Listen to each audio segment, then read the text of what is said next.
Good evening, ladies and gentlemen, and welcome to our BKB Wool Market Report with myself, Plessis, Jacques, Taljaard, and then we have the man of the moment, Stuart Dewing from Taljaard here with us. Stuart, you got the highest price, broke last week's record, the highest of 264 and 10 cents. So it's a new South African record. Well done. Yeah, thank you, Leon. Yeah, thanks, Jacques. We really chuffed with how the wool went today.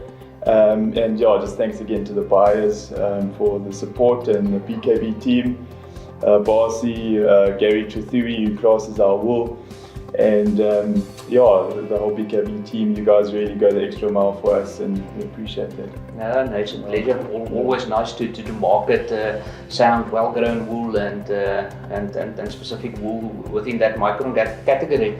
It's going stronger and stronger, the fine wool's job. Yeah, we had the highest price last week, and a week later we broke it. That's excellent. Yeah. Andre won't be chuffed with that. Yeah, I think so. Just spoken to Bossy prior to the recording, and he said the competition were fierce on this lot. From I think the price was set on 260. They started the bidding on 260, and we had three buyers in the bidding process up to 264 and 10 cents. So they were fierce bidding. The wool weren't given to standard wool this time.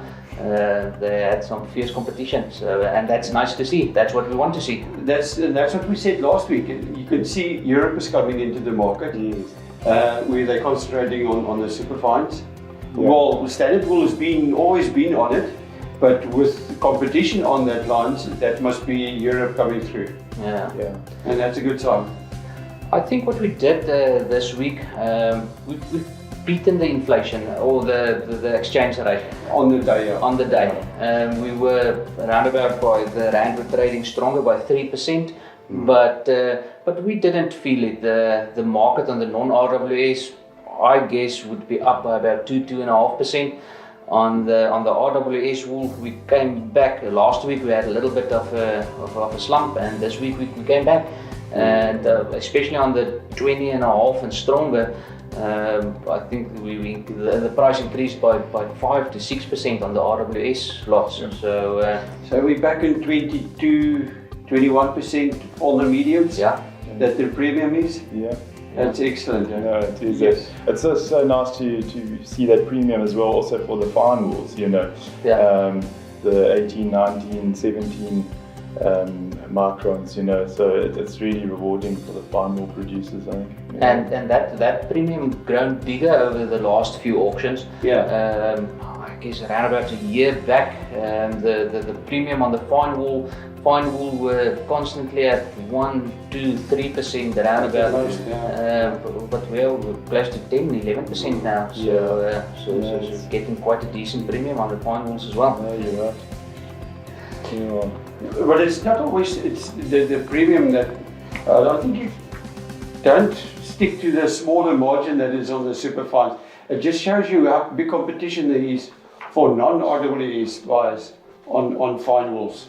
Yes. And that's what we haven't seen. We've seen that 3 years ago. Yeah. And at the moment it's holding those high limits. Yeah. It's the mediums that struggles at the moment. Absolutely. Yeah. There's a limited amount of fine wool in the market, and with Europe back in the market, so the fine wool is just doing extremely well. But as you said, would be nice to start seeing the medium wools. But it seemed, especially if we look at the RWS side, the medium wools really did well. Yeah. There was some nice white wool clips on today.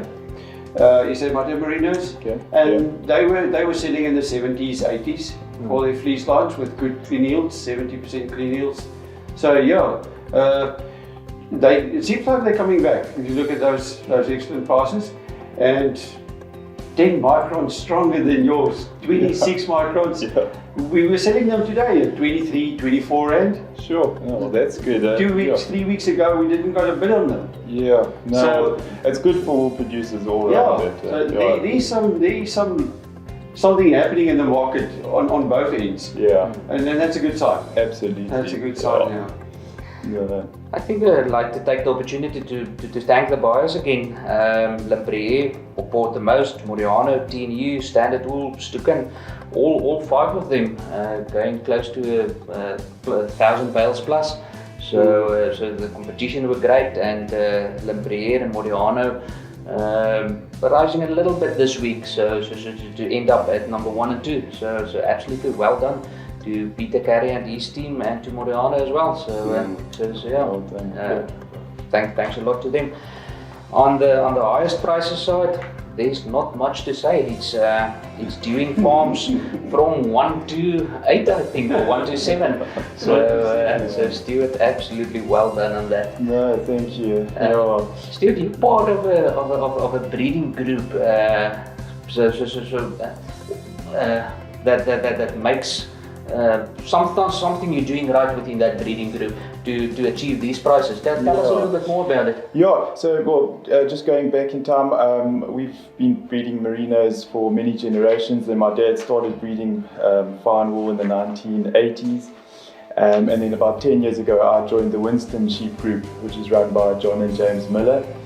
It's really a privilege to be part of that group. It's a young, dynamic group, and we're breeding functional sheep that produce fine wool. And I think it's one of the best, if not the best, sheep group in the country. And I'm privileged to be part of it. I think you can. It's safe to say it's one of the best sheep groups, because there's with the top prices coming through weekly or on a regular basis from that area.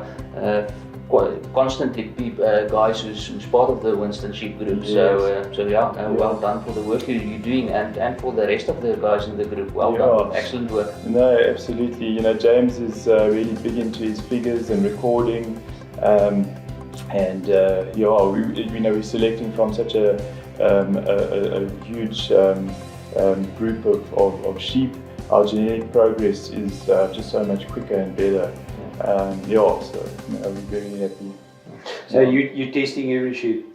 Winston Group, yes. With the fine wool bales, we test all our hoggets. We do the after test, and then we group them into their micron categories, and then share them accordingly, and then bale the wool accordingly, just to try and make as fine as possible bales. And I think in that way just get maximum for your product. And you still got the final say on the table when the fleece lands? Yes, that's important. Absolutely. So if there's anything off top, we chop it out. Absolutely.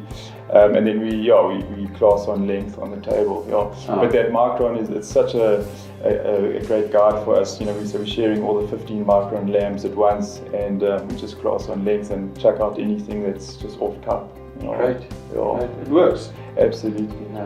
Especially where the market are now, the price difference between a 17.5 and a 17.7 can be with a 0.2 of a micron difference, can be anything up to 10 rand on the day on the clean price. So it's absolutely where the fine wools are now. It's absolutely worthwhile to know what your micron are on the sheep. No, it is absolutely, and like Gary Trithimi told me to select B pieces out of the hoggets this year instead of just grouping it all as 1 B pieces, and that made a big difference. I think it was almost 30-40 rand more per kg we got by keeping the young sheep's pieces on their own. So just things like that, and micron counts. Right down to the locks. Yes. You'll see it right down to even your long locks. Locks 1. So that's worth it. That was good advice. No, it is, and just to try and pick out that fine wool and sell it on its own, to get the premium for it. Let's do it. On that note, thanks a lot for your time. Appreciate it, and keep up with the good work and the good classing standards. I think that's one thing that we took out of the interview last week with Paul Lynch from Standard Wool.